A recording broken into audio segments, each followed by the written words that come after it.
సందర్భంగా భగవంతుని ప్రార్థిస్తూ ఆమెకు శాంతి కలగాలని, ఆ కుటుంబ సభ్యులను కూడా ధైర్యాన్ని ఇవ్వాలని మాకు చెప్పడానికి కూడా మాటలు వస్తలేదు. ఎందుకంటే సాయన్న గారు చనిపోయి మన ఫిబ్రవరి 19కి ఒక సంవత్సరిక కార్యక్రమాలు పూర్తి చేసుకున్నాం.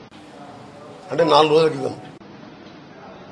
సంవత్సరం తిరగకముందే, సంవత్సరం అయిన 4 రోజులకే ఆ కుటుంబంలో మళ్ళా ప్రజలతో ఎన్నికైన ఎమ్మెల్యే సాయన్న కూతురు మరణించడం చాలా బాధాకరం. సాయన్నతో నాకు వ్యక్తిగతంగా గత 15 సంవత్సరాలు ఇద్దరం కలిసి శాసనసభలో ఎమ్మెల్యేగా ఉన్నా, ఏనాడు ఆయన అధికారంలో ఉన్నా ప్రతిపక్షంలో ఉన్నా అందరితో మంచిగా ఉండేవాడు. ఆయనలాగానే తక్కువ సమయంలోనే లాస్యా నదిత కూడా అందరితో చురుగ్గా యాక్టివ్గా ప్రతిరోజు అసెంబ్లీలో కనిపించేది. ఇది నిజంగా కూడా ప్రతి ఒక్కరిని దిగ్భ్రాంతికి గురి చేసిన సంఘటన జరిగింది. దాంతోపాటు ఇప్పుడే గౌరవ ముఖ్యమంత్రి గారితో కూడా మాట్లాడి వారు కూడా చీఫ్ సెక్రటరీ గారు ఆదేశాలు ఇవ్వడం జరిగింది. అధికార లాంఛనాలతో కూడా అంత్యక్రియలు చేయాలని చెప్పి గౌరవ ముఖ్యమంత్రి గారు చీఫ్ సెక్రటరీ గారికి నేను కూడా మాట్లాడాను. సీఎం సెక్రటరీ శేషాద్రి గారితో మాట్లాడాను. సీఎం గారు కూడా దాన్ని అధికారులతో చేయాలని చెప్పి డిక్లేర్ చేయడం జరిగింది. తప్పకుండా ఆ పేరు మీద, సాయన్న గారి పేరు మీద, ఆ ప్రజలలో వాళ్ళకున్న సంబంధాల మీద తప్పకుండా కంటోన్మెంట్లో ఆమె ఏదైతే కోరుకున్నదో, ఏదైతే హామీలు ఇచ్చిందో ఆ కార్యక్రమాలు కూడా పూర్తి చేస్తాం. ఈ సందర్భంగా మరొకసారి ఆమెకు ఆత్మకు శాంతి కలగాలని భగవంతుని ప్రార్థిస్తున్నాం.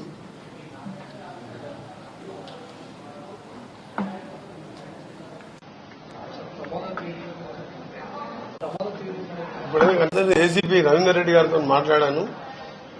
ఆమె టెంపుల్కి పోయి దర్శనం చేసుకొని వచ్చి ఆ ఉదయంకెళ్ళి ఏం తిన్నా ఆకలి అవుతుందని చెప్పి మళ్ళీ ఔటర్ రింగ్ రోడ్ దిగి ఆ కింద ఏదైనా హోటల్ ఉంటే తిందామని పోయే రంగంలో పక్కకి లారీ వెహికల్ తాకి మళ్ళీ ఆనికి రేలింగ్ వచ్చిందంట.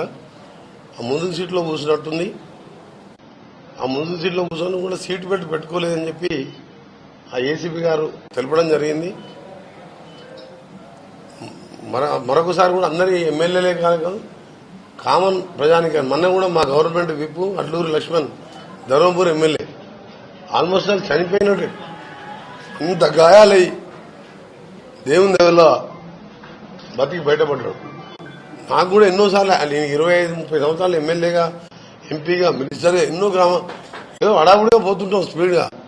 తొందరగా అన్ని ప్రోగ్రామ్స్ అటెండ్ చేయాలని అందరు కూడా విజ్ఞప్తి చేస్తున్నా. సీట్ బెల్ట్ పెట్టుకొని స్పీడ్ లిమిట్ కూడా మెయింటైన్ చేసుకుంటూ పోవాలని చెప్పి, ముఖ్యంగా ఈ ఎస్కార్ట్ వాహనాలు కానీ ఎమ్మెల్యేలు కానీ ఏంటంటే అన్ని ప్రోగ్రామ్స్ ఒకటే రోజు ఎక్కువ ప్రోగ్రాం పెట్టుకుంటాం, అన్ని అటెండ్ చేయాలి.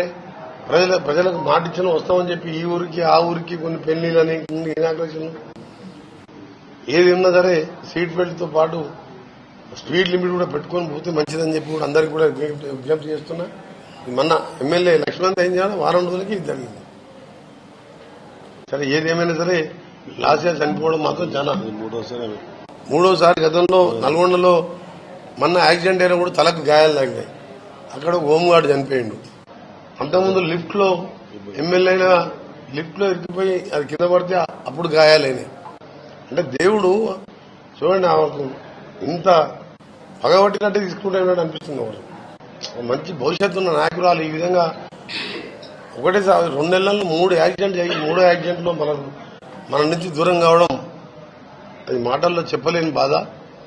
మా ప్రభుత్వం తరఫున మరొకసారి మా ముఖ్యమంత్రి గారి తరఫున కుటుంబానికి సంతాపం వ్యక్తం చేస్తున్నాం. తప్పకుండా ఆ కుటుంబానికి మేము అండగా ఉంటాం.